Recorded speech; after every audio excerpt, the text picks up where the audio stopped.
What was really happening with Lucius Malfoy?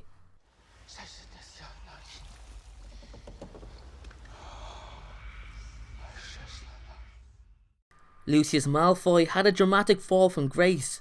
He was always in a prominent position for the majority of his life and career within the ministry. Lucius had known nothing other than the wealth he was born into. He excelled as a student in his Hogwarts days, even making the infamous Slug Club. In the First Wizarding War, he even ranked above Bellatrix Lestrange as Voldemort's second in command, and really bought into the Dark Lord's vision. However, in the Order of the Phoenix, after the Battle of the Department of Mysteries, Lucius was captured and imprisoned in Azkaban for his crimes, which turned his life completely upside down.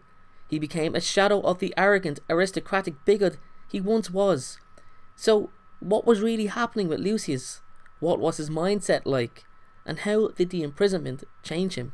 In this video, I'm going to analyse the psychological change in Lucius and how badly he was affected by the events post-Order of the Phoenix.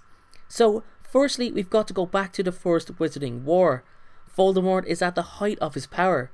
He has Lucius as his second in command, and he has a huge army. Now, Lucius is one of the most arrogant, self-centered characters in the entire Harry Potter series. At this point in time, he's young, powerful, and genuinely believes Lord Voldemort values him as a friend and ally. Lucius is so confident in his own ability that even after the Dark Lord's fall, he tries to take command and lead the army forward, only for it to disband due to quick desertion and other reasons like many being captured or killed by Aurors. Up until Voldemort's return, he had convinced the Ministry that his previous actions were due to him being under the Imperious Curse. He meddled in minor issues that would see him only gain, and garnered a reputation of respect along with obtaining political power within the Ministry.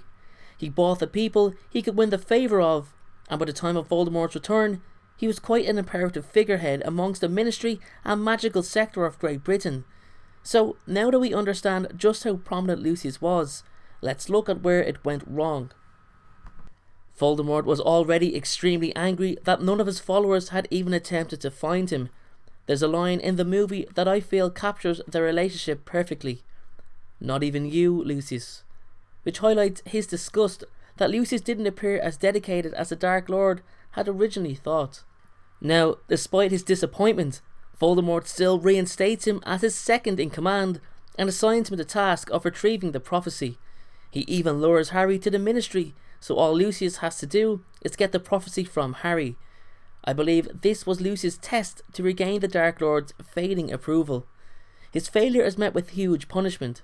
He's sent to Azkaban for his association with the Dark Lord, confirming that he was never under the Imperious Curse like he had stated.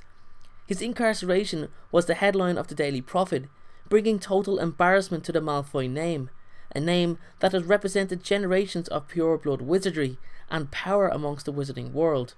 His reputation was now in complete ruins and really was irreparable.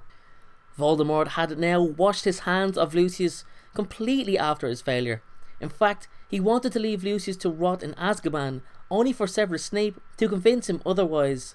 Even with his return to the Circle, Lucius was so far down the pecking order that the only time Voldemort would speak to him was either to ridicule him or remind him of his failures.